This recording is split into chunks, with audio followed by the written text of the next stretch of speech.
fazer assim,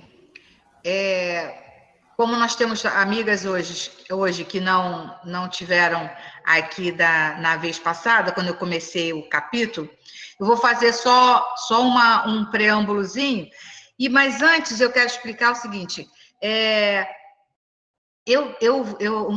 nossa proposta, minha e da Rosângela, é fazer um estudo além da leitura dirigida, né? É trazer algumas novidades, algumas coisas que vão sendo linkadas pela leitura, pelo livro, pela história, né? Porque essa história, ela é absolutamente muito fundamentada. Aquela época, em 1944, ficou como um romance. Hoje, já não é mais um romance.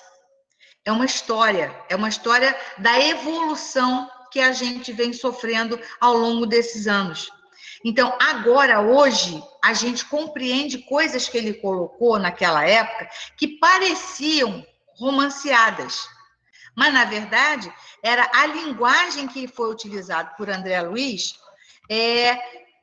para poder transmitir. A mesma coisa aconteceu com Jesus. As parábolas dele, hoje, são provadas cientificamente. Mas, naquela época, foi preciso ser falado como histórias. Né? Então, a nossa proposta não que a gente vai saber muito, a gente não sabe, eu estou futucando mesmo. Eu não agrego aqui nenhum conteúdo que não seja da minha cavação de pesquisa. Nada aqui é palavra minha. É tudo coisa que eu pesquisei, que eu linkei ao capítulo que a gente vai estar estudando. Então, não é assim... que nem se a Linha me pegou na semana passada. Você começou aqui, já acabou ali, já está lá, já passou pelos capítulos. Eu disse assim, mas é isso mesmo, eu vou fazer um contexto, utilizando as coisas importantes de cada capítulo. E no capítulo 2, que é o capítulo do Clarencio, nós temos o quê? Para quem já leu o livro, né? Está com o livro na leitura correta, o que acontece? Quando o André Luiz fica em desespero total, porque ele ouve incessantes palavras de desaforo, ele ouve incessantes acusações de suicídio, e ele não se sentia suicida, porque, na verdade, ele não tinha praticado nada contra a vida dele, de fato, naquele momento. Mas ele não sabia das tipificações do suicídio, porque a gente tem a condição de você pegar algo e infligir contra si próprio e desencarnar, suicídio, e o suicídio indireto, das ações degeneradas, das ações desarranjadas que você pratica contra você a vida toda. Então, isso aí é uma maneira de você reduzir o seu tempo previsto. Por quê? Por mau uso da sua máquina, né? Do seu corpo de carne.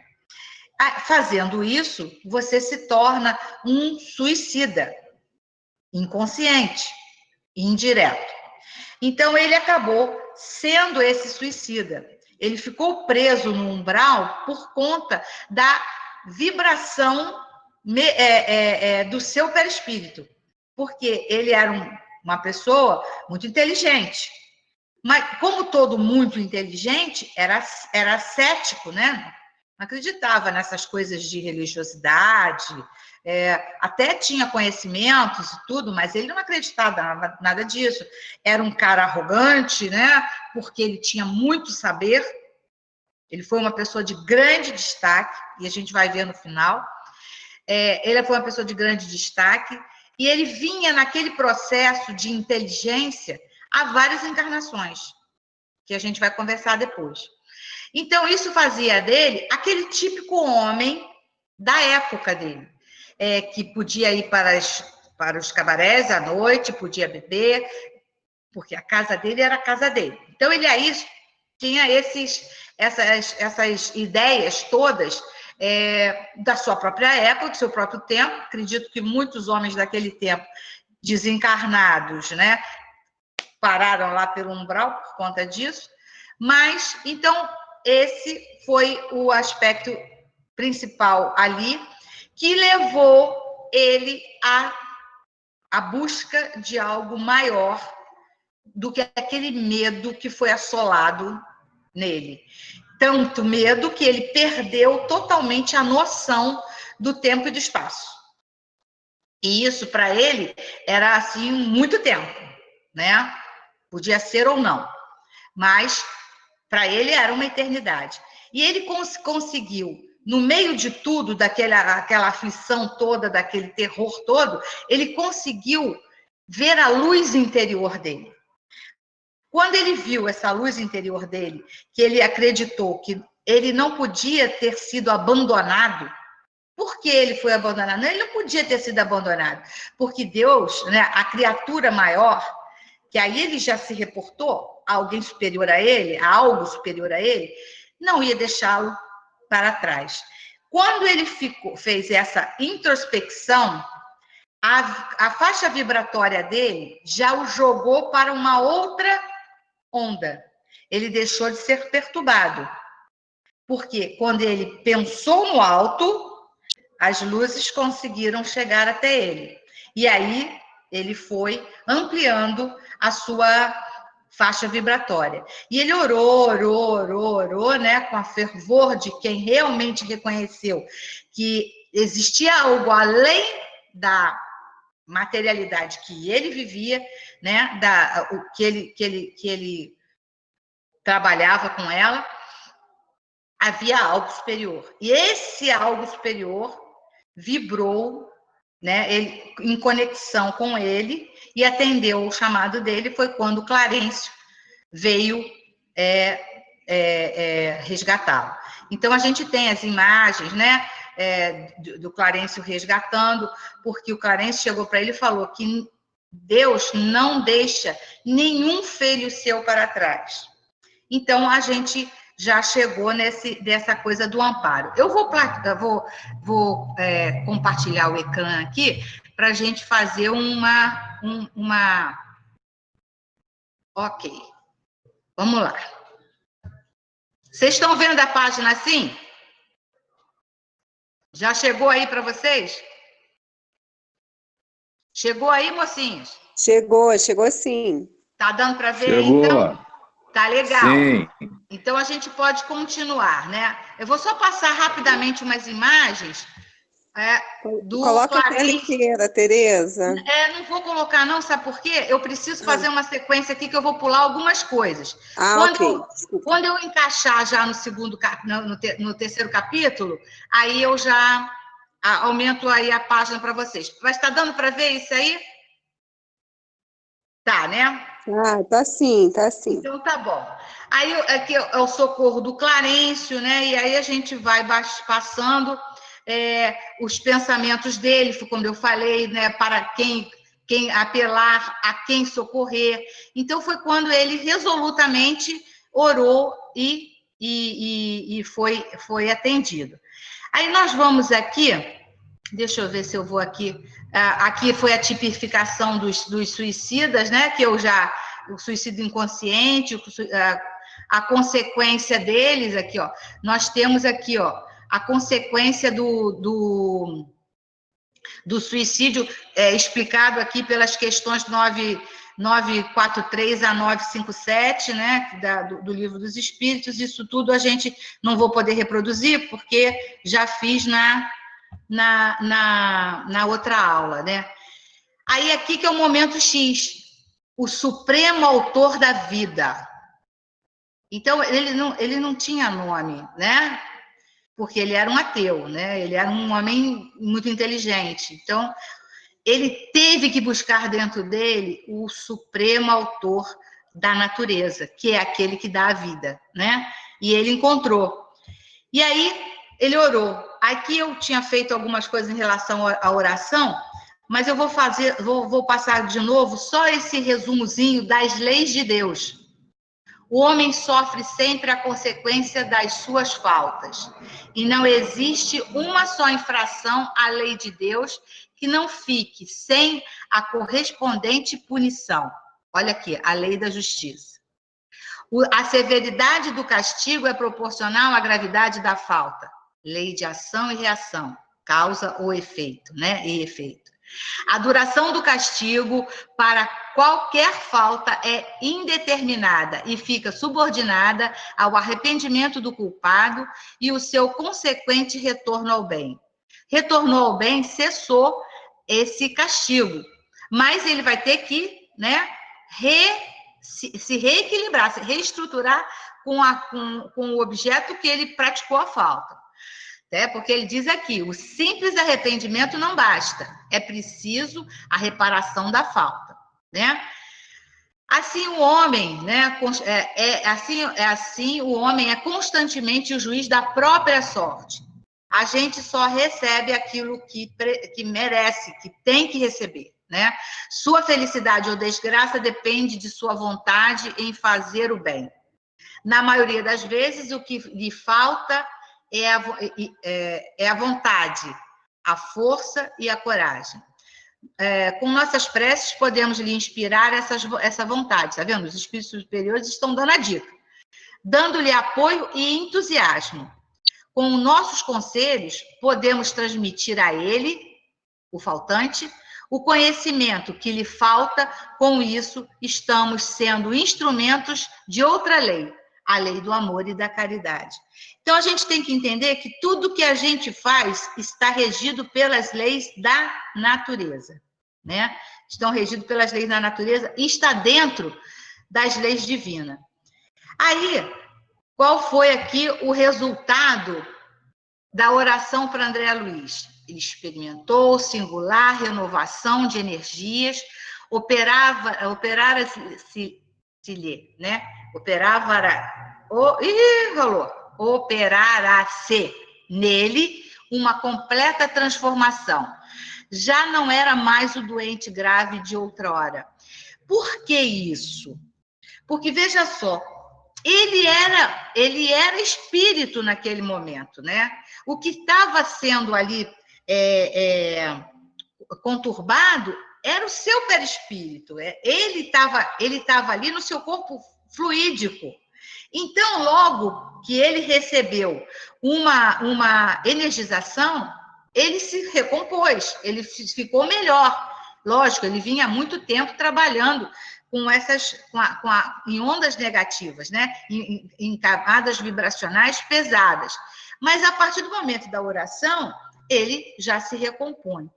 Aí, aqui, para finalizar esse lance de umbral, eu fiz essas 5 perguntinhas para a gente interagir. O que é o umbral? O umbral tem utilidade? Qual seria?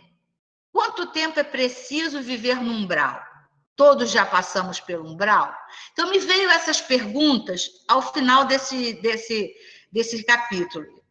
Eu mudei a estratégia da minha apresentação só por conta de que a gente interrompeu. Não vou fazer mais 2 capítulos, porque eu falo muito. Então, eu vou fazer um capítulo de cada vez. Vai ficar mais fácil. Vamos lá. O que é umbral? Estado ou lugar transitório, transitório, por onde passam as pessoas que não souberam aproveitar a oportunidade de evolução em sua vida na Terra. O umbral funciona, portanto, como uma região destinada a esgotamento de resíduos mentais. O próprio Lísias, em próximos capítulos, ao explicar isso acho que foi para o próprio André, ele fala nesse termo, esgotamento de resíduos mentais. Gente, quantas vezes a gente fica com um pensamento fixo? Isso fica impregnado cristalizado na nossa consciência. A gente tem que vibrar de maneira positiva o máximo que a gente puder. Porque aí ele continua, uma espécie de zona purgatorial, onde se queima as prestações, o material deteriorado das ilusões que a criatura adquiriu por atacado. Ou seja, todo dia a gente adquire um negocinho que a gente tem que queimar depois. Então, menosprezando o sublime ensejo de uma existência terrena, temos que ter cuidado com o que a gente pensa. Porque, eu não faço nada para os outros. Mas também, se você está pensando, aí você olha para o cara te fez um negócio lá qualquer, você não falou nada, mas tu está pensando lá, jogando um monte de coisa, você está cristalizando isso em você. Porque o ditado é certo, quem acende a luz é o primeiro que se ilumina. Aqui, segundo livro, O Espiritismo de Azê, o umbral é um imenso território de névoa que desempenha as funções de alfândega da espiritualidade. É o pedágio. Situado entre a terra e o céu, é dolorosa região de sombras, erguidas e cultivadas pela mente humana. Ela só existe porque nós cultivamos. Em geral, rebeldes e ociosa, desvairada e enfermiça. Ok? Vamos lá, a segunda e a terceira. O umbral tem utilidade? Gente, eu pensei nisso. Aí eu pensei de novo. Como tudo criado por Deus tem uma causa, uma necessidade e uma utilidade. Se o umbral existe, e a gente sabe que existe, porque é uma região fluídica, emanada de nossos próprios pensamentos, ela tem uma utilidade, que é justamente o que foi colocado na resposta número 1. Desempenha as funções de alfândega da espiritualidade, região destinada ao esgotamento de resíduos mentais, como foi explicado pelo Lísias nesta obra. Aqui, eu vou botar não, isso aqui ainda não. Quanto tempo é preciso viver no umbral? A gente sabe. Não é medido em tempo, né? É medido na condição que você, né, enquanto espírito desencarnado, vai ficar vibrando ali junto com aquela onda ruim.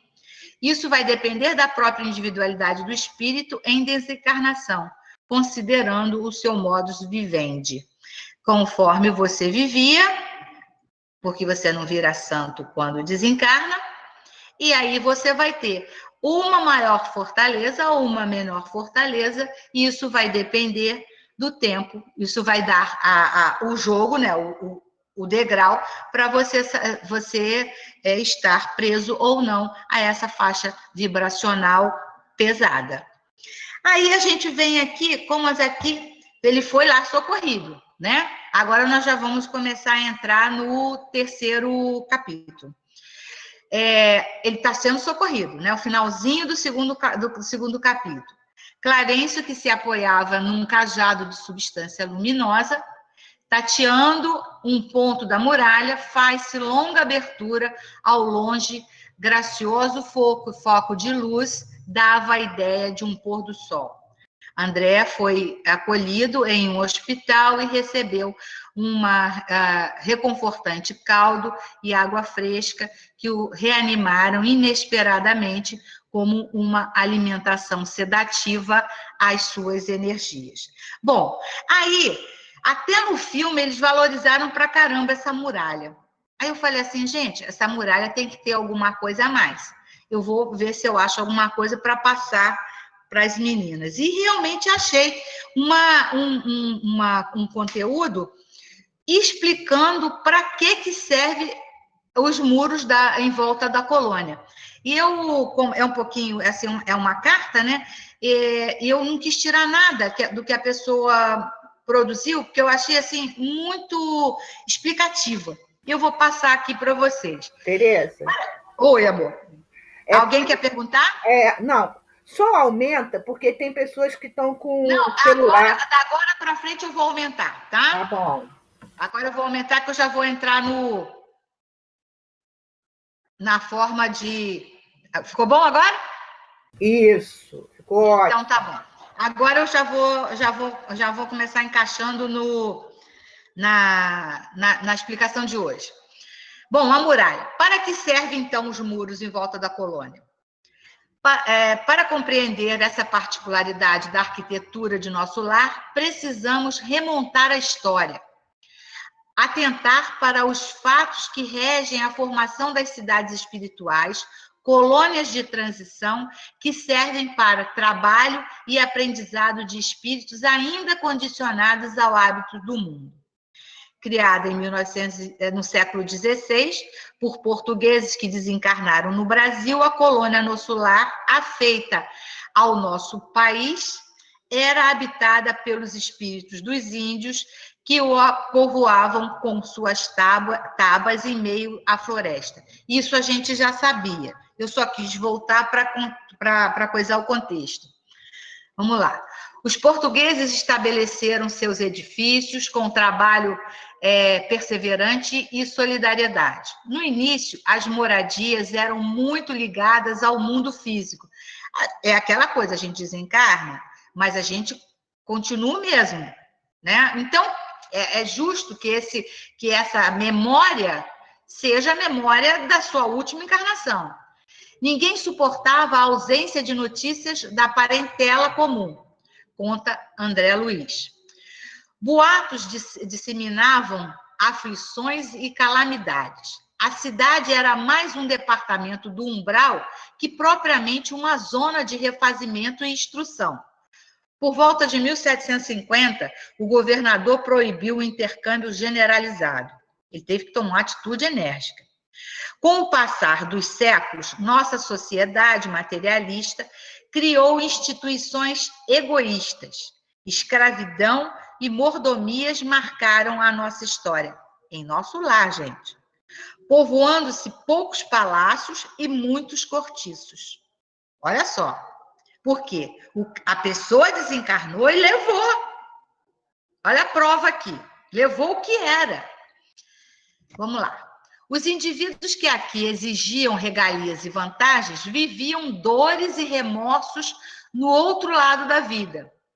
Aos poucos, milhões de almas sofredoras constituíram fluidicamente com suas mentes as densas paragens do umbral. Conforme descreve André Luiz, nosso lar está construído em terras contíguas ao umbral, com diversos caminhos, em meio às florestas que conduzem os socorristas àqueles ambientes de sofrimento. Isso a gente já sabe. Por volta de 1850, almejando novas metas de estudo e superação de apego com disciplina da colônia, o governador propôs o fim de alguns abusos. Num processo longo de conscientização, alguns rebeldes promoveram manifestações. Tudo isso provocou enormes cisões nos órgãos coletivos de nosso lar, dando ensejo a perigoso assalto das multidões obscuras do umbral, que tentariam invadir a cidade. Aproveitando-se, olha só como é que a corrupção é danada, hein? Aproveitando brechas nos serviços de regeneração, que é exatamente o departamento que recebe as pessoas do umbral. Onde grande número de colaboradores entretinha certo intercâmbio clandestino em virtude dos vícios de alimentação. Caraca, olha bem, vamos seguir a dieta frugal de Jesus, pelo amor de Deus. O governador determinou, então, medidas firmes. Proibiu temporariamente os auxílios às regiões inferiores e, pela primeira vez em sua administração, mandou ligar as baterias elétricas das muralhas da cidade para a emissão de dardos magnéticos a serviço da defesa comum. Não houve combate nem ofensiva da colônia, mas resistência resoluta. Nosso lar está no mesmo plano que o umbral e os altos muros cobertos de trepadeiras floridas fazem parte da arquitetura da colônia, da transição para esferas mais elevadas. Foi Paulo Henrique de Figueiredo, publicado no jornal Correio Fraterno, agora, dia 14 de fevereiro de 2020. Eu achei tão interessante essas explicações que você vê o vício da comida fazendo com que as pessoas tivessem contatos clandestinos, né? As pessoas que estavam trabalhando no serviço de regeneração tiveram uma relação promíscua com o pessoal que estava lá no umbral, deixando passar por conta de vícios de comida, de alimentação. Aí a gente vai, né, para um lugar lindo desse. Mas foi preciso ter um governador absolutamente energizado, ser aquela pessoa aquela alma, aquele espírito de grande luminosidade, para que pudesse suportar as energias do alto e manter a colônia em expansão para a regeneração.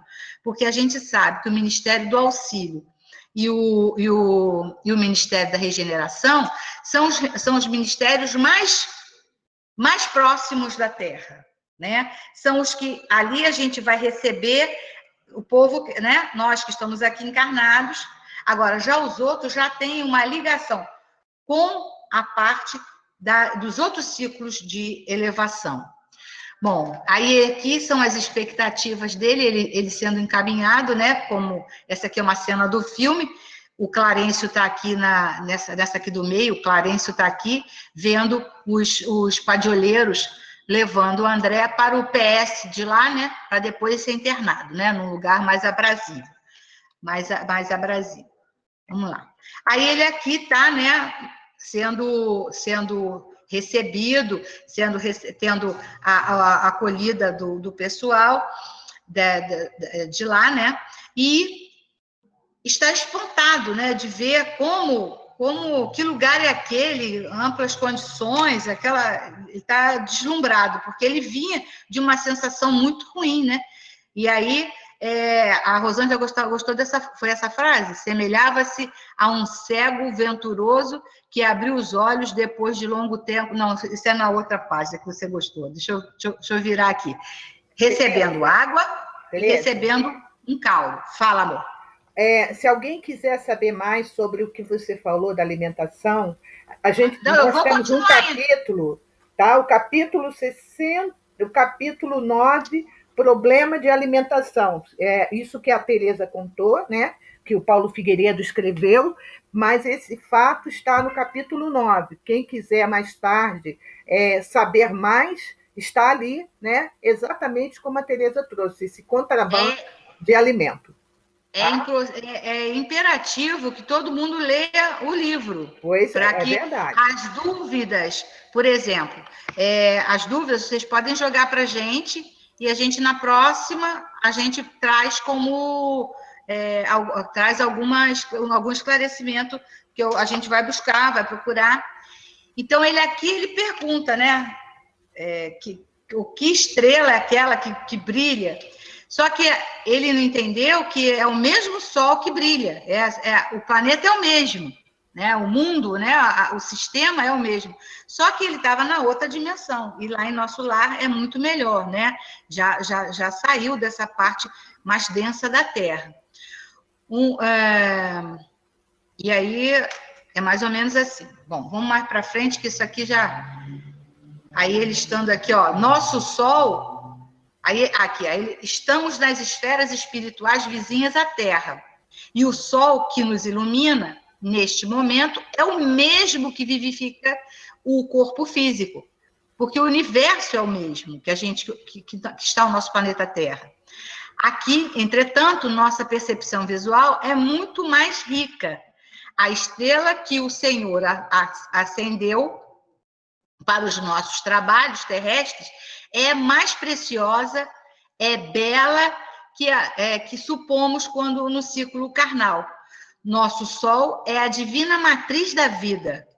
Lembra que eu botei no primeiro capítulo que a massa né, que Jesus tirou da nebulosa do Sol, a massa para fazer o nosso planeta? Então, aqui ele confirma, nosso Sol é a divina matriz da vida, e a claridade que irradia provém do autor da criação, né? Bom, vamos lá. Aí aqui a gente já tinha falado, né? Aqui é o momento que começa a oração, né? Que vai começar a oração em nosso lar, que lá né, eles fazem a oração todo fim de tarde. E aí ele já vai se sentindo melhor, tão melhor, que ele vai passando e pede para ir junto para ouvir a reunião. Aí ele aqui é atendido, o enfermeiro pergunta se ele tem condições realmente de levantar para seguir. Aí ele se abraçou ao enfermeiro e disse que sim, que ia. E aqui, peraí, deixa eu só voltar aqui para eu dar uma faladinha aqui. Mal seria da consoladora surpresa, divina melodia penetrou no quarto, né, que parecendo suave colmeia de sons a caminho das esferas, gente, aqui está errado, esferas superiores. É chegado o crepúsculo, né, como eu falei, e a governadoria, ela se liga a toda a colônia para a prece, porque, veja só, precisa de muita sustentação. De que maneira que se faz essa sustentação? Pela oração. Porque você imagina só, você ser vizinho. A gente mora num prédio, a gente é vizinho de um vizinho encrencado, a perturbação que a gente sofre. Imagina uma colônia inteira do lado de uma zona trevosa, de uma zona densa. É preciso ter esse momento coletivo para toda a Assembleia ser assistida pelas orações que vêm do alto. Porque no próprio filme a gente vê que no centro da coordenadoria desce um facho de luz, simbolizando, né, as luminosidades do Altíssimo, né? E aí a gente vem aqui, terminando, né? Ao fundo, uma tela gigantesca de TV trazendo o cenário do templo, sentado em lugar de destaque, um ancião coroado de luz,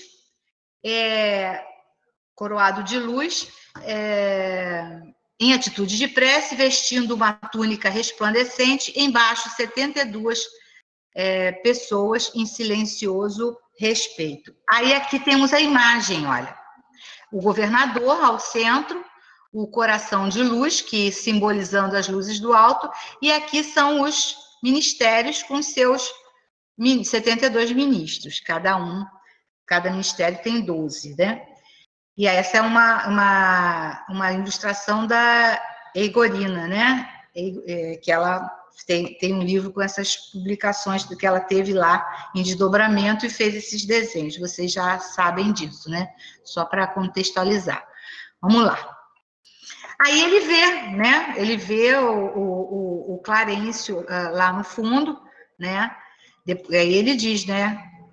Que tem uma chuva de flores azuis que se derramam sobre nós, mas não conseguimos deter esses miosótis, né? Deter essas flores, porque, na verdade, são energias, né? E elas estão ali para revigorar todas as pessoas. As pétalas eram fluídicas, que balsamizavam os corações de todos. Eu achei tão bonito isso.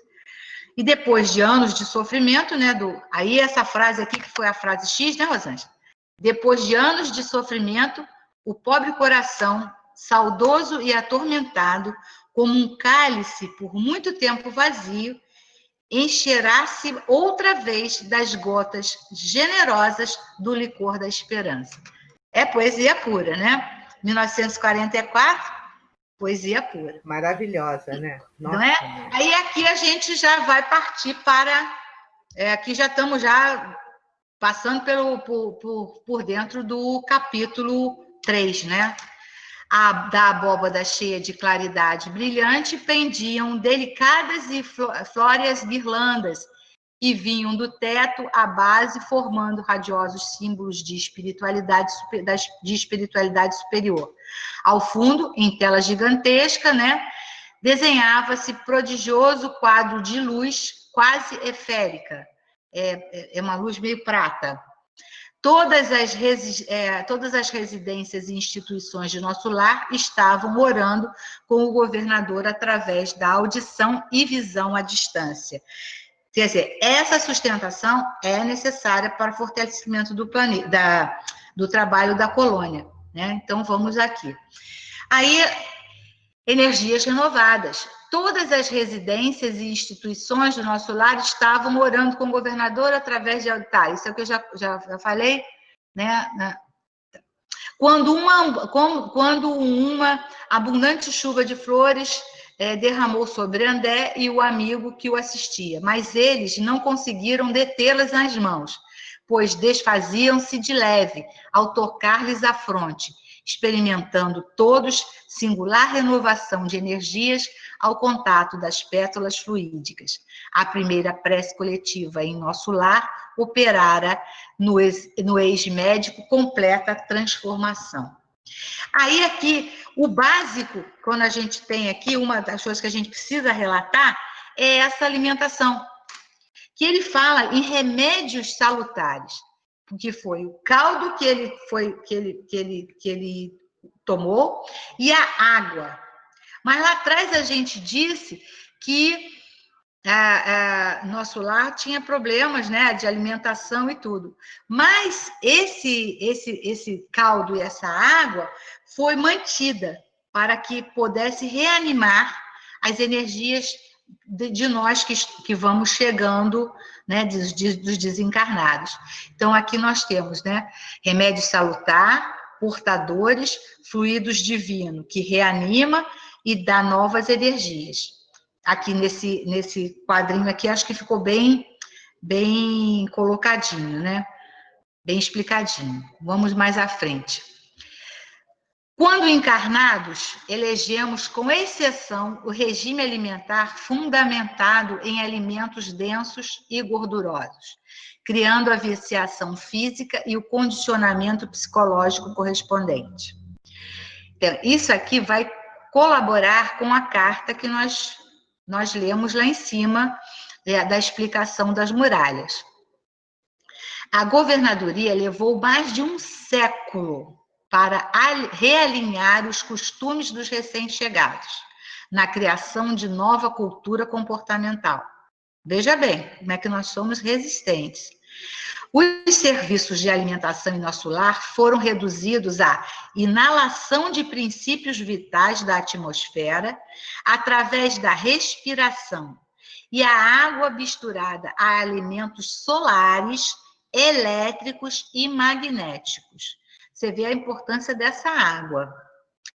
Desde então, só existem maior suprimento de substâncias alimentícias que relembra a Terra nos ministérios da regeneração e do auxílio, que são os ministérios, como eu já falei anteriormente, que recebem os recém-desencarnados, onde nós ainda estamos com o nosso perispírito ainda muito manchados ainda, marcados ainda pela última desencarnação. Todo o serviço de alimentação obedece à inexcedível sobriedade, ou seja, é pouquíssimo, é aquela só a necessidade, porque não como aquela coisa, come para viver, né? Não vive para comer, né? É mais ou menos assim. Tereza? Oi, pode falar. Com isso a gente já sabe que tem que começar a trabalhar, porque vai ser caldinho e água. Né? Pois é, minha filha. Começa desde agora. Né? A minha carninha, porque a minha carninha é que me faz muita falta. Isso aí. Então, a gente tem que começar a trabalhar. Lógico que ninguém vai virar vegetariano da noite para o dia. Não dá. Eu já venho de muita encarnação comendo carninha. Porque lá não vai ter bifinho, não. Não tem bifinho, não. É caldinho mesmo. Pois é. Aqui, verá que a água, agora em relação à água, verá que a água é quase tudo em nossa colônia. Isso aqui é pedacinhos de fala de André Luiz, tá? Com efeito, a água aqui tem outra densidade, muito mais tênue, pura, quase fluídica. Por isso é que quando o pessoal pensa, mas tem rio, não cai na cabeça da gente? Não, porque a água é fluídica. Aqui ela é empregada, sobretudo, como alimento e remédio. Compreenderá, então, que a água, como fluido criador, absorve em cada lar a característica mental de seus moradores. Gente, olha que coisa incrível. Quer dizer, até lá, as características mentais dos moradores, elas transformam o ambiente que eles estão vivendo. É o dito modus vivendi.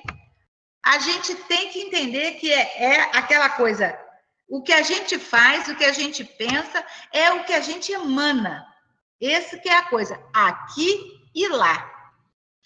Olha a danada da responsabilidade. A importância desse capítulo está aqui em relação à alimentação, que foi a coisa que mais ele teve, assim, contato. Foi o primeiro contato que ele teve, mas o que mais deixou ele curioso em relação a isso. E o fato dessa grande reunião coletiva, e a gente está sabendo porque da necessidade da reunião, da oração coletiva, trazendo os eflúvios divinos para a sustentação da colônia, né? Vamos lá. Aí que é Santo Agostinho.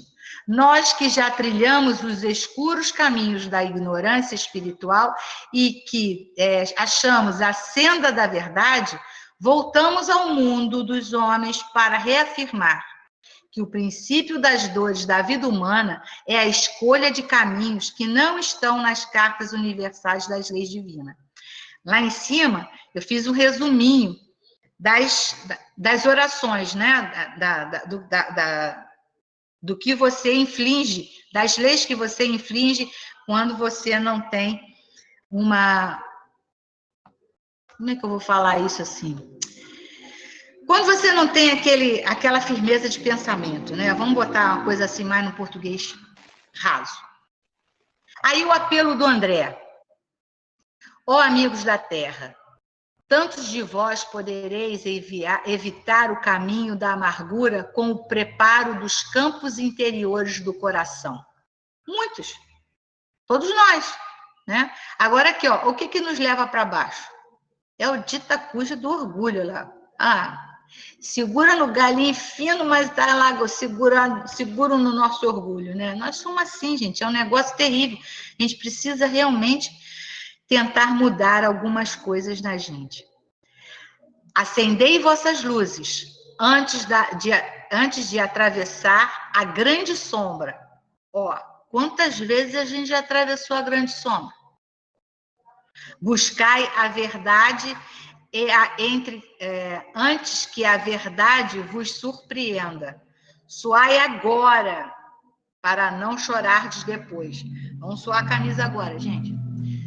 Vamos lá. Agora nós estamos aqui, ó, no segredo. O segredo guardado por mais de 70 anos. Eu acredito até que alguns de vocês já até saibam desse segredo. Eu estou só fazendo uma pilhazinha para ficar relaxado aqui o estudo, porque esses 2 capítulos, os 3 primeiros capítulos de Nosso Lar, são 3 primeiros capítulos muito pesados. E se a gente mergulha nesse conteúdo, a gente fica muito cansado, porque cansado mentalmente, porque realmente são coisas que a gente se vê ali, né? A gente vê coisas ali que a gente não gostaria de passar, que a gente não quer passar. Então, vamos aqui fazer essa novidade aqui. Quem é esse moço aí, gente? É André Luiz. Quem foi André Luiz? Vamos lá.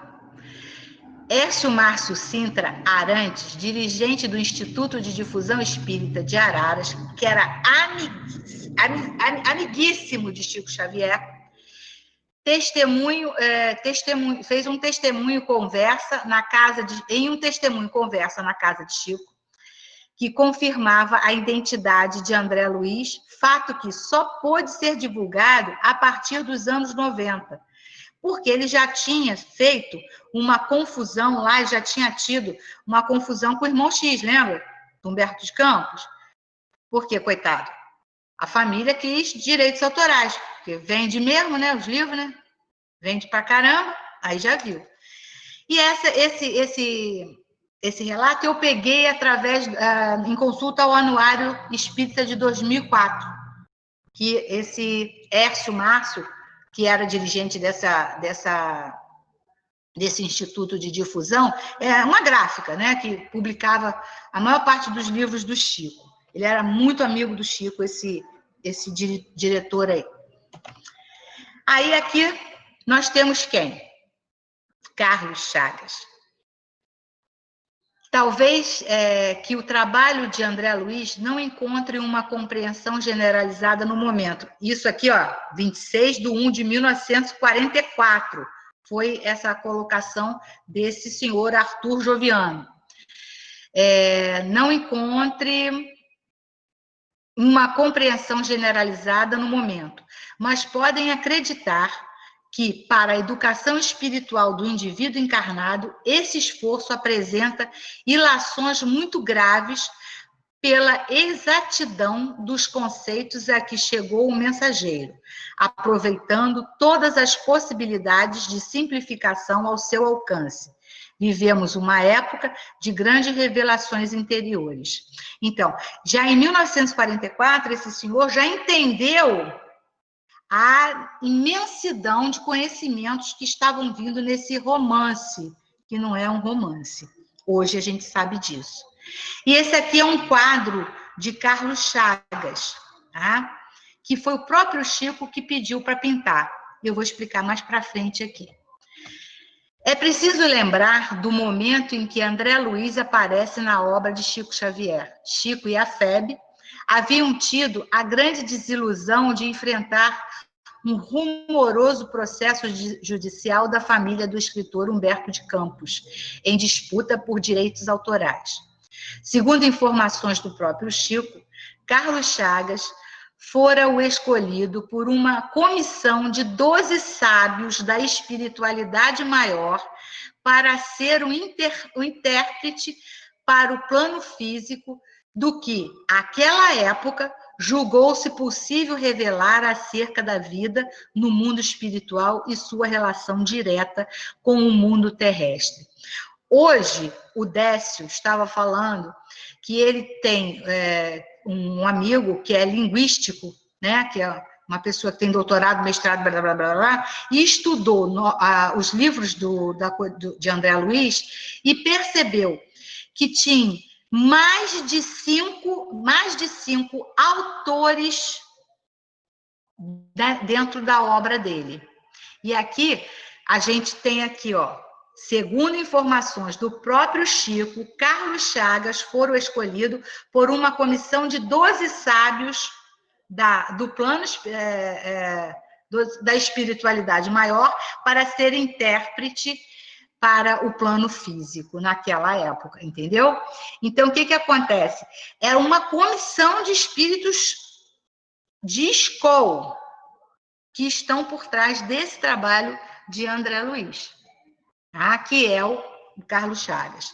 O próprio Carlos Chagas optou pelo anonimato do pseudônimo, escolhendo o nome de André Luiz aleatoriamente.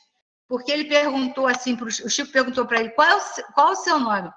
Não, qualquer nome. Mas eu tenho que botar um nome, gente, da obra, do autor. Aí ele disse assim, quem é esse menino que está dormindo aí do seu lado? É o meu irmão. Qual é o nome dele? André Luiz. Isso aí. Então, o meu nome é André Luiz. Então, ele é André Luiz por conta do irmão do Chico, que se chamava André Luiz. Ok? Vamos lá. Segundo Chico Xavier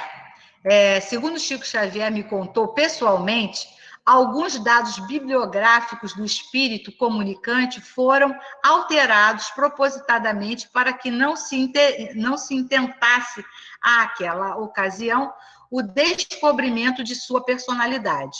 Assim, dados como o da família, o da desencarnação e etc., foram ajustados por ele mesmo, André Luiz, né, com o fim de não ser descoberto. O próprio prazo, olha aqui uma coisa interessante, o próprio prazo de sua permanência no umbral, descrito no livro como sendo 8 anos, na realidade foram apenas 2 anos. E este erro deu-se a um simples erro de tipografia à época da primeira edição. decidindo a FEB, por sua vez, manutenção nas edições seguintes, contrariamente ao desejo expresso de Emmanuel e Chico, pois, segundo nos dizia Chico, André Luiz apenas ficara no umbral um período de 2 anos aproximadamente. E eu acredito plenamente nisso, porque Carlos Chagas, ele tinha sido um homem arrogante, mas ele foi um homem que fez muito. Era um cientista de escola, era um cientista muito bom. Ele foi o único cientista que descobriu uma doença em todas as fases dela, desde a sua origem até a sua manifestação. Ele conseguiu o DNA da doença de Chagas. Nenhum cientista até hoje descobriu uma doença que pudesse saber o ciclo dela todo sozinho. Apenas Carlos Chagas que conseguiu isso. Então, esse homem não era qualquer um. O quadro a óleo que mostra o rosto de Carlos Chagas, lembra aquele que eu mostrei lá em cima? Se refere a uma pintura encomendada pelo próprio Chico Xavier à dona Susana Maia Mouzinho, sua grande amiga desde 1957, essa senhorinha aqui, que ela está viva ainda. De origem potiguar, quer dizer, do Espírito Santo, né, gente? Potiguar, isso mesmo. E que mora na cidade do Rio de Janeiro. Ela mora no Leblon.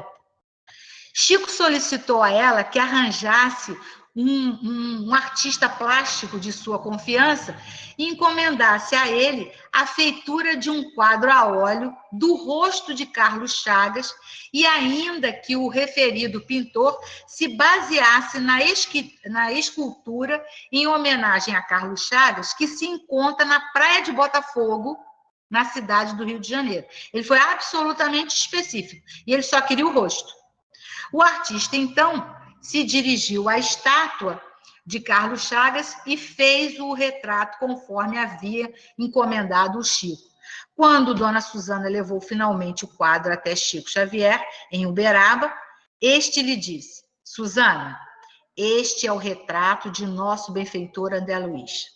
Para a surpresa de Dona Susana, Chico então escreveu de próprio punho a afirmativa atrás do quadro e fez uma dedicatória a ela, dizendo-lhe que ela deveria fundar uma instituição espírita na cidade de Petrópolis, porque foi lá na cidade de Petrópolis que o Chico repousou na casa de campo dela lá, quando ele veio para o Rio fazer uma cirurgia.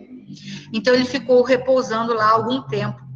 E aí ele pediu a ela que fizesse lá, em Petrópolis, uma instituição espírita, com o nome dele, de André Luiz, tendo em vista as ligações do passado dela com o estimado benfeitor.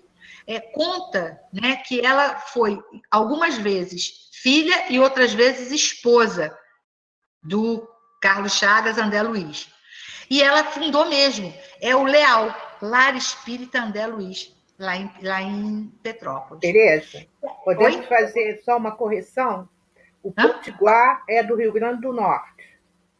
Potiguar, Rio Grande do Norte? Tá Jurava que era do Espírito Santo. Beleza, sou ruim de geografia. Vamos lá, então. Ela tem cara mesmo, né? Ela tem cara mesmo. Aqui nós temos o Carlos Chagas, o retrato que é o que o... Tereza. Oi, Amado, pode falar. Espírito Santo é capixaba. Isso. É que eu sou uma carioca desregulada da ideia. Isso aí. Então, vamos lá. Esse aqui é o Carlos Chagas, né? O da esquerda, e o da direita é um retrato que foi pintado, foi desenhado por um pintor, por um médium, quando o André Luiz, né, se materializou, tá? Nenhuma reunião.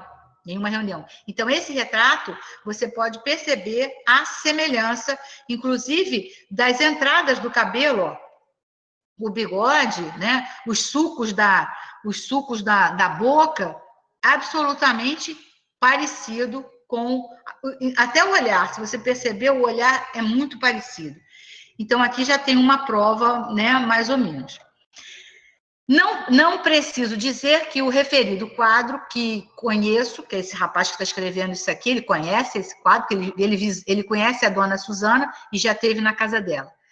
Está dependurado na sala de visita de dona Susana, em seu apartamento na cidade do Rio de Janeiro, até hoje. Essa revelação foi publicada por nós no livro Sementeira de Luz, de Nélio Lúcio, pela psicografia de Chico Xavier, organizada por Wanda Amorim Joviano em 2006. Em relação ao Brasil Imperial... Tereza, só me... Fala, Mar. Esse quadro aí tem um valor histórico incrível, né? Só, né? Isso aí é uma testemunha vivo, né? Com a assinatura de Chico e tudo. Já imagina que honra ter um quadro desse na sala. Em relação ao Brasil Imperial, o Chico fez um adendo aqui. Em relação ao Brasil Imperial, contou Chico Xavier a dona Susana, fundadora, né, do Leal, que ele pediu, né, pedido de Chico, que André Luiz, de fato, havia sido, em vidas passadas, médico da corte brasileira. Esse homem não descobriu a doença de Chagas à toa, gente. Ele já tinha um embasamento científico, né? Ele já vinha dentro ele já vinha dentro das ciências médicas, né? Havia sido, em vidas passadas, médico da corte brasileira, desencarnado prematuramente, e que ela, dona Susana, estava ligada espiritualmente a ele desde o passado remoto, e que, por isso mesmo, deveria abrir uma instituição espírita naquela cidade, né, dando a ela o nome de André Luiz, coisa que ela realmente fez em 1960, que funciona lá até hoje. Quer dizer, então nós temos aqui, no Primeiro Império, no Brasil Imperial, um médico da corte, uma encarnação de Carlos Chagas. Agora, né, em 1800 e pouco, né, ele morreu em 34, 1934, esse período, também como médico, cientista, quer dizer, um homem de muita capacidade, mas ele precisava reparar uma coisinha, que era realmente saber distinguir a necessidade e a superioridade das leis da natureza, né, do Criador, né? E aí aqui, é nessa instituição que trabalha também nossa estimada Wanda Amorim Joviano, filha do doutor Joviano, chefe do Chico na Fazenda Modelo, de Pedro Leopoldo. Os direitos autorais das obras de psicografia de Chico Xavier, na época da Fazenda Modelo, organizadas por Wanda Joviano e editadas por nós, na editora Vinha de Luz, pertencem ao Leal, né? A instituição de Petrópolis. Essa instituição funciona num dos bairros mais pobres da cidade. E, segundo Chico Xavier, os nossos irmãos nela assistidos, em nome de Jesus, são todos reencarnações da nobreza brasileira ou francesa do século XIX. Gente, olha quanto material aqui. Olha quanto conhecimento que a gente tem. Tudo engaixado, tudo garimpado através dos 3 primeiros capítulos de uma obra publicada em 1944. Além dos testemunhos da dona Susana Maia Mouzinho, da Wanda Amorim Joviano, do Hércio N. Arantes, há vários outros amigos próximos a Chico Xavier que devem ser levados em conta, como é o caso de Corina Novelino, de Sacramento, né? Como se vê, a universalidade do ensino dos espíritos está aqui comprovada. Temos fontes fidedignas e confiáveis endossando a revelação do próprio Chico. Naturalmente que hoje, passado mais de 70 anos, que isso aqui foi um pouquinho mais atrás, passando mais de 70 anos do primeiro livro de André Luiz, o caso já não seja mais de segredo e pôde muito bem ser dividido, né, nos estudos doutrinários.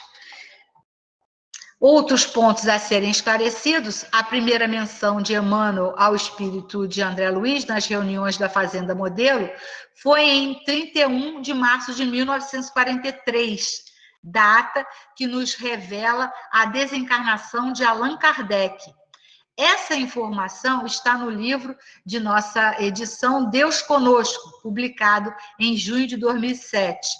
Curiosamente, o prefácio de Emmanuel é datado de 3 de outubro, aniversário de Kardec. Portanto, o livro foi psicografado em apenas 6 meses.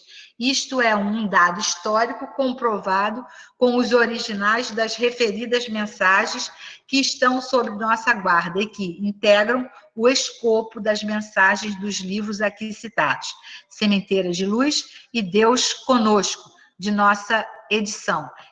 Aí, né, Geraldo Lemos Neto. Tá? Então, eu achei muito interessante isso aqui, eu quis pôr na íntegra, porque se eu tirasse alguns pedaços relevantes, poderia perder o sentido. E aí, vamos meditar. O homem terrestre não é um deserdado, é filho de Deus, em trabalho construtivo, aluno da escola benemérita, onde precisa aprender a elevar-se. A luta humana é a sua oportunidade, a sua ferramenta, o seu livro. O intercâmbio com o invisível é um movimento sagrado, que ninguém, todavia, se descuide das necessidades próprias. Olha a importância de você não descuidar de você. No lugar que ocupa pela vontade do Senhor. Nada está fora do lugar. Tudo está no lugar certo. E aí, a gente finaliza aqui, eu vou dar um ESC aqui, para a gente continuar. Eu vou aqui em cima, eu vou aqui, que nas perguntinhas aqui, acho que pulei uma com meu dedinho safado aqui pesado aqui nesse botão. Bom, se eu não acho agora, é porque não era para ser. Então, deixa rolar. Vamos lá, eu vou sair daqui para a gente poder conversar. Voltar aqui no meu ecrã, vou sair do ecrã. E aí, gente, vocês gostaram do estudo? Fui fundo? Podemos falar. Fala aí, minha Célia querida, que gosta de brigar comigo, que eu não sigo as letrinhas do livro. Eu não, estou perdida no livro. Não consegui me encontrar no livro. Não é para você se encontrar no livro. É uma informação que eu não tenho, assim... Eu teria que fazer outra busca. Era naquele programa de uma rádio que faz um programa espírita. Mundo Maior, se eu não me engano. TV Mundo Maior. Pode ser. TV Mundo Maior. E tem um senhor, Henrique, até que faz uma polêmica sobre a adulteração, sobre a Gênese, da quinta edição. Ele faz uma referência, e ele faz uma referência assim, rápida sobre. Nós sabemos que essa passagem de André Luiz pelo umbral não se refere à pós-morte de Carlos Chagas.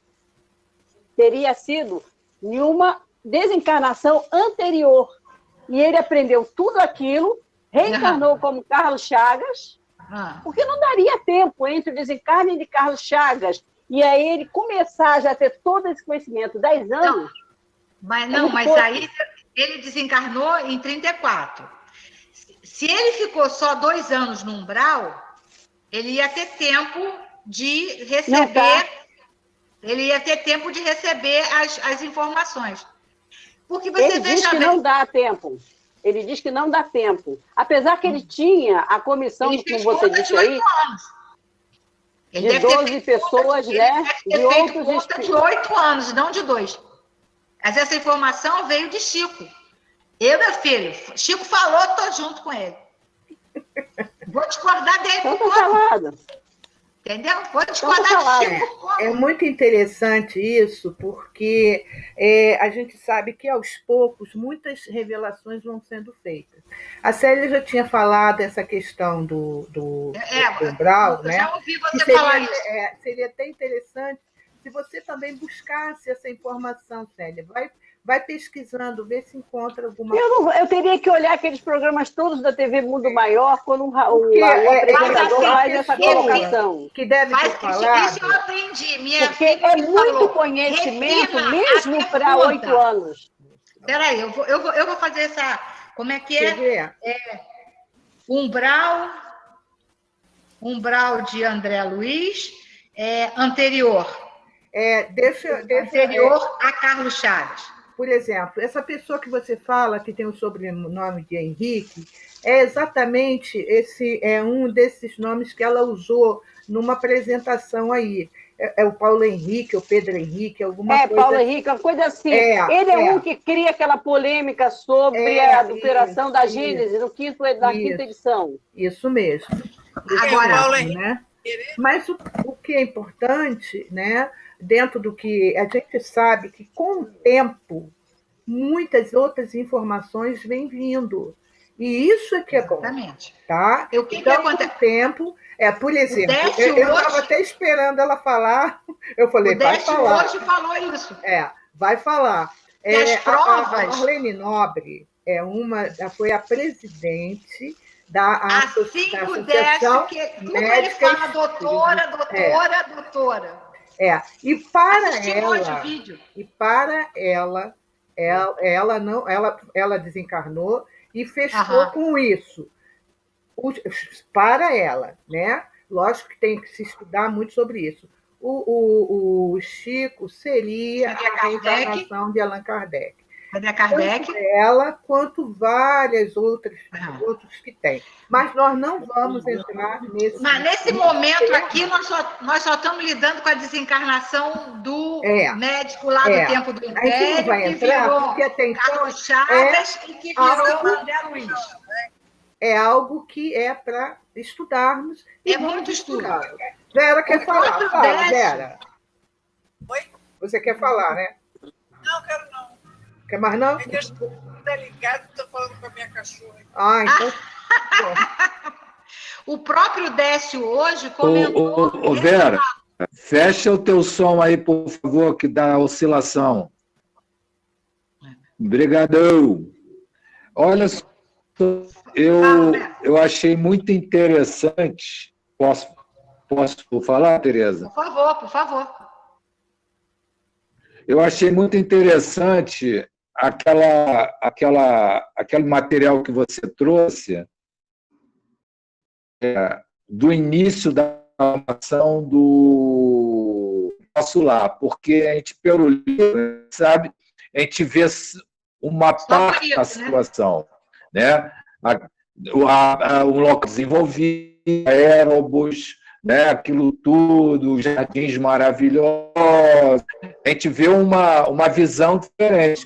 Mas chegar até ali o que está no livro, o relato que você trouxe foi muito enriquecedor, porque houve um processo de crescimento, né?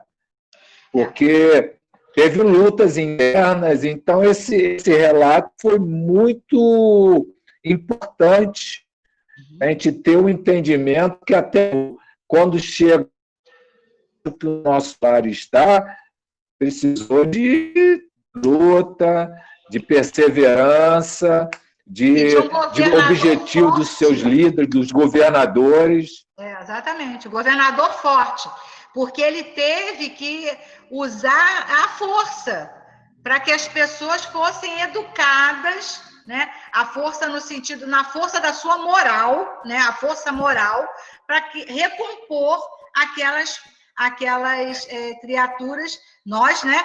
Porque certamente a gente já foi lá e já voltou. Uma perguntinha. Quantas vezes a gente já não passou pelo umbral? E esses aí que corromperam lá, os espíritos que corromperam a questão da alimentação, já reencarnaram como governantes do nosso país. Agora vem fazer aqui.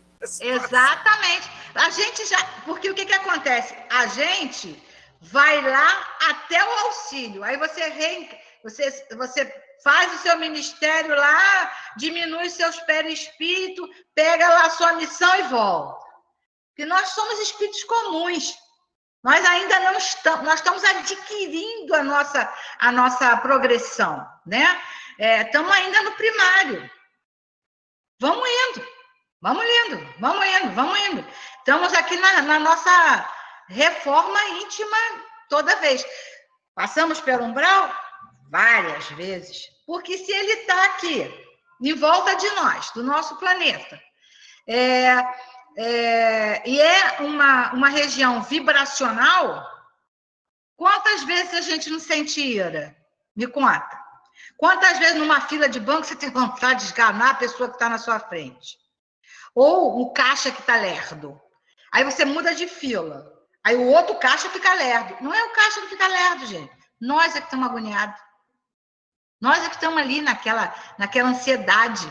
Então, é aqui, o nosso campo vibracional, né? Então, a gente já passou por aqui, ó.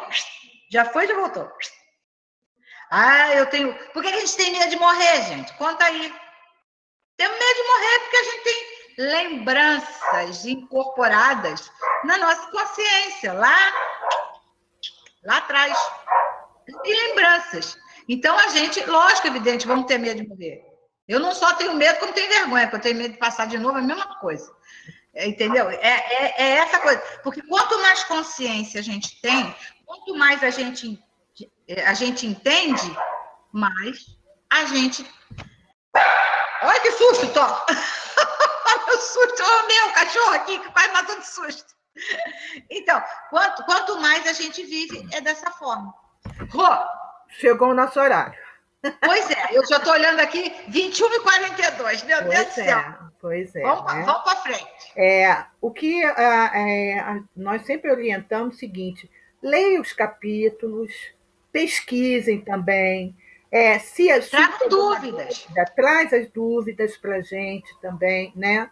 E sempre importante trazer a bibliografia, né? Porque acho bom a gente conversarmos sobre isso. Olha, eu li no livro tal, assim, né? E eu tenho que pegar, aprender, né? A anotar. Porque, às vezes, eu assisto muita palestra, eu escuto e não anoto. Aí, depois, eu tento lembrar e não consigo lembrar. Né? Aí é horrível, né? Porque eu estava ela estava falando, né, que nós somos ainda crianças, tal, e eu me lembro que eu escutei numa palestra que o palestrante falou o seguinte: os espíritos os espíritos superiores, que é como se começassem o jardim de infância. Eu falei, estou perdida. Se lá nos espíritos superiores que começa o jardim de infância, meu Deus do céu, eu estou aonde? Né? Quer dizer, então, é sempre importante isso. Estudar o nosso lar, como a gente está tendo essa oportunidade, é exatamente para isso. A gente vai pegar... porque cada um tem um estilo. A Tereza tem um estilo e eu tenho um estilo. Quer dizer, então, vamos mas a gente sempre vai, o que puder, a gente vai trocar, a gente vai passar uma para outra. E quem tiver as suas dúvidas, é só trazer. Vamos encerrar, e já passamos bem do nosso horário, tá? Eu vou pedir a Mara. Faz a nossa... Ela fez a semana passada, eu não lembro, acho que não. Mara congelou ou a Mara está aí? Eu acho que está congelada. Então, vamos ver aqui.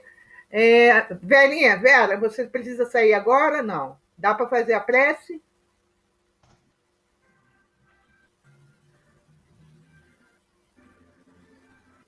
Dá? Dá, vou fazer. Então, vamos elevar nossos pensamentos a Deus, nosso Pai amado, a Jesus, Mestre querido, e a essa espiritualidade amiga que nos envolve. Agradecidos mais uma vez por essa oportunidade de estarmos reunidos, estudando, entendendo um pouco melhor de toda a situação que nos envolve e nos cerca. Obrigada, Jesus, nos mantenha conectados com o alto, com o coração cheio de vontade e esperança de crescer. Fica conosco, envolva a todos nós, encarnados e desencarnados, para que possamos passar uma noite de paz e harmonia, e quem sabe continuarmos nossos esclarecimentos. Que assim seja, graças a Deus. Graças a Deus. Uma boa noite, velhinha. Para vocês. Boa noite a todos. Domingo a todos. Boa Para noite. todos. Tchau. Muito bom, adorei. Boa noite, Tânia. Foi o primeiro estudo de André Luiz e eu achei fantástico, muito bom. Vou virar frequentador de carteirinha. Nós, todo sábado, mesmo horário, estamos aqui. Você no pode mesmo bate-canal. Você pode ouvir a gravação dos outros, lá no YouTube. Isso. Tchau, beijo. Beijo. Bom domingo. Tchau, gente. Tchau, Márcio. Tchau, Lucia. Tchau. Tchau. Tchau, gente. Fica com Deus. Tchau, Mara. Tchau, Mara. Tchau, boa noite, gente. Boa noite. Boa noite, querida. Boa noite. Está congelando. Não tem problema. Um grande beijo para você, Mara. Para você, obrigada por esse estudo. Imagina. Tranquila, minha amiga. E aí? Foi bem, foi muito bom, foi muito esclarecedor e é bem enriquecedor mesmo. E a gente vai podendo fazer isso, né? Buscando sempre essas informações. Eu achei assim muito interessante, bastante rico mesmo. Aquilo que eu falei, nós estamos um momento assim de estudos em que a gente vai buscar, vai linkar em outros assuntos, vai trazer para enriquecer o próprio estudo. Eu acho isso muito interessante, muito, muito bom mesmo. Essa obra é muito profunda, tem muita coisa. Eu digo a você, a gente termina, se fosse voltar novamente, você vai ver outras situações que você não viu antes. Você entende? Verdade. Eu tentei fazer 2 capítulos para ver se dava para adiantar, não dá, porque aí, entendeu? Não dá mesmo. Você faz isso, então. Um capítulo. Não dá mesmo. Porque, para você ver, você achou quando que eu li, eu achei pequenininho. um capítulo muito simples. Mas aí depois... Né? Quando você observa, ele expande. Porque se fosse para ler, tudo bem. Um mas capítulo como pequeno, não é para ler? E, por exemplo, essa história da muralha, excelente. Eu já tinha ouvido falar isso, mas eu já tinha até esquecido. Então, tem uma significação a história da muralha, por uma situação que a colônia Nosso Lar viveu. Olha Exatamente. Só, estudar é isso. Porque aí passava, aí você... Por que a muralha? Por que a muralha? Por exemplo, no futuro, o André Luiz vai ver tipo uns instrumentos por cima do muro. Para que são os canhões eletromagnéticos. Canhões eletromagnéticos. Mas fere, não fere? Quer dizer, então, exatamente desta forma que a gente deve encaminhar, eu acho excelente. E você tem uma condição interessante, você pesquisa tudo. Eu acho isso excelente também. Né? Então, o pesquisar mesmo, e a gente abrir, e aquele negócio, não se preocupar, não deu tempo num sábado, não corre. Faz devagar. Olha só como é que fechou. Maravilhoso. Fechou. Ficou bom, então. Perfeito, fantástico. Né? Eu tive que fazer um preâmbulozinho para não deixar as outras pessoas sem o material que a gente tinha. Eu acho que até que foi muito bom, porque é uma semana. Aí esquece. Né? Então, a outra semana, quando você for entrar, alguma coisa assim, né? De repente, se você quiser fazer um preâmbulo ou não, por exemplo, você faz o preâmbulo toda vez que você for 2 sábados seguintes, porque aí você liga. Porque às vezes, se for assim, eu vou no sábado, aí já não dá. Aí você pode até comentar alguma coisa, se quiser comentar, só para localizar as pessoas. Mas foi muito bom. E olha, vai ser muito enriquecedor, porque o livro Nosso Lar, ele é muito amplo. E o filme, ele não foi tão fiel.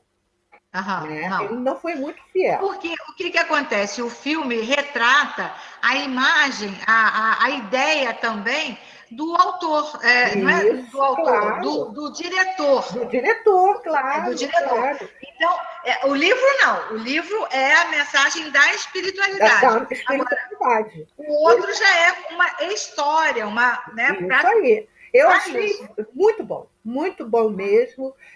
O importante é ter, sempre você anotar assim, qual é o material, porque pode alguém perguntar, mas qual foi a fonte? A fonte foi essa. Não, eu coloco sempre a fonte. Sempre. É muito interessante. Sempre a fonte. Tá? Quando eu coloco pedacinhos, é da própria obra. Quando eu coloco em asteriscos, assim, é da própria obra. Então, é uma forma... isso é muito bom. Tá bom? Quando é de fora, não, eu boto. Tá bom. Foi muito bom. Muito bom mesmo. É esse tipo de estudo que eu gosto. É assim. Entende? Porque é que nem eu estou fazendo com Voltaire. Eu vou lá, viu? Peguei alguém, aí a Célia veio e falou de glândula pineal, não sei o que, tal. Porque o estudo é isso, não dá para ser um romanceado. Não dá. Aí fica aquilo, porque foi e tal. Não. Sabe onde tem muita coisa que tem coisa de glândula pineal? Na Evolução de Dois Mundos. Sim, que um dia hoje o Décio falou sobre, deu esse exemplo aí. Qual é a substância? Porque a gente acha que a mediunidade... Até falei de mediunidade, até ouvi mediunidade hoje, que me coisou a de sexta-feira. Chico falava que um grande médium mesmo, tinha pelo menos 20% de animismo. Sim, Entendeu? Pelo menos 20% de animismo. Quer dizer, então tem muito médium embusteiro por aí, né? Mas a gente sabe disso. Porque o animismo, para alguns, ainda faz parte, ainda está muito, ainda não tem um médium que a gente pode falar assim, que provavelmente, lógico, né, não tinha muito de animismo, o próprio Chico, o Divaldo, mas depois, de muito tempo. Não foi logo de cara. É verdade. Com toda certeza, depois de um bom tempo, é como uma reunião mediúnica. Uma reunião mediúnica compacta, séria, vamos botar aí uns 10 a 20 anos com o mesmo grupo juntos. As mesmas pessoas. Né? As mesmas pessoas. Mudou de pessoa, já não está. Então, as mesmas pessoas juntas, 10 ou 20 anos, sei lá, aí é um grupo harmônico, já está o quê? Entrelaçado mesmo. Mas com isso, aí um morre, outro vai, outro volta, outro entra e já viu, né? Mas, parabéns, foi maravilhoso. Eu fico feliz, assim, por exemplo, até a opinião do Alberto, né? Eu achei muito bacana. Ele gostou, né? Isso, ele gostou. Ele gostou, sim. Tá? Então,